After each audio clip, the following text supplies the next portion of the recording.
PEGI 12.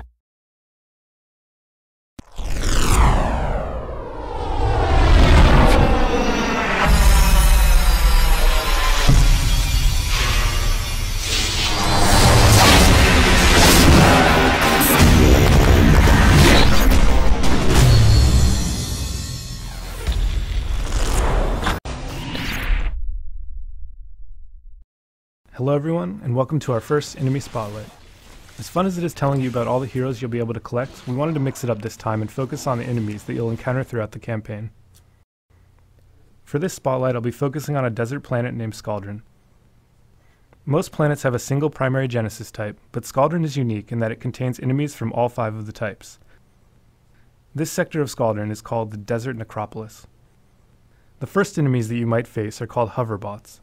While alone, these cyber minions are deceptively inert, but when they find others of their kind, they form links made out of laser beams that will damage any hero in the way.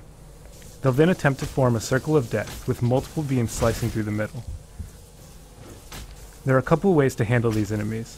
One is just to take them out one at a time, taking care to always kill the link that will disable as much of the circle as possible. The other is to use an area effect ability like Plasma Column to take advantage of their grouping behavior by killing them all at once. Another minion that you'll find are fast little creatures called Novas. These plasma minions have one goal in life: to explode violently.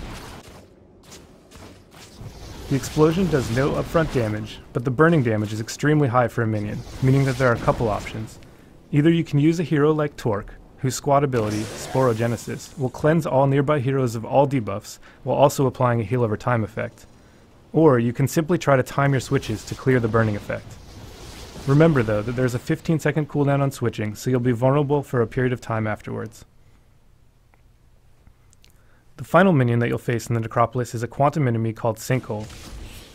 These creatures use their mastery of gravity to launch projectiles from a floating position at any heroes who venture nearby. In addition, every once in a while they will form a gravity well around themselves, which will pull all nearby heroes and projectiles towards them. During this period they also take greatly reduced damage. The first Lieutenant class enemy that you'll see is the Wraithioid.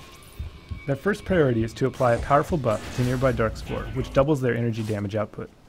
Their second is to fire piercing laser bolts that will hit all heroes and pets in a straight line.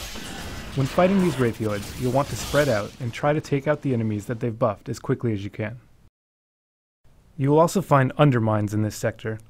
These Plasma Lieutenants aren't very dangerous on their own, but become deadly when part of a large group. Their first ability is to apply a fiery buff to nearby allies that will damage any melee heroes who try to attack them.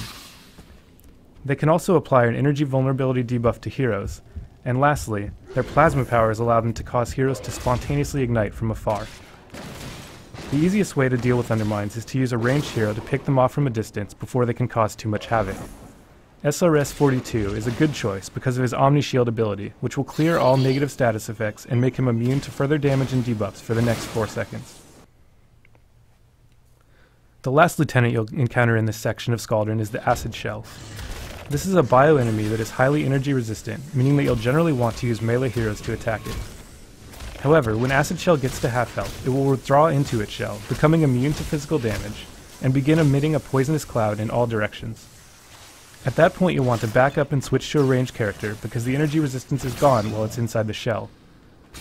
Another option though is to use Vex and his powerful time-lapse ability, which re-deals all damage that was dealt in the last 10 seconds in the form of energy damage.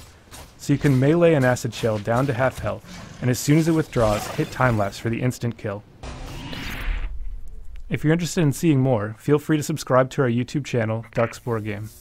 Thanks for listening, and we'll be back with more spotlights soon.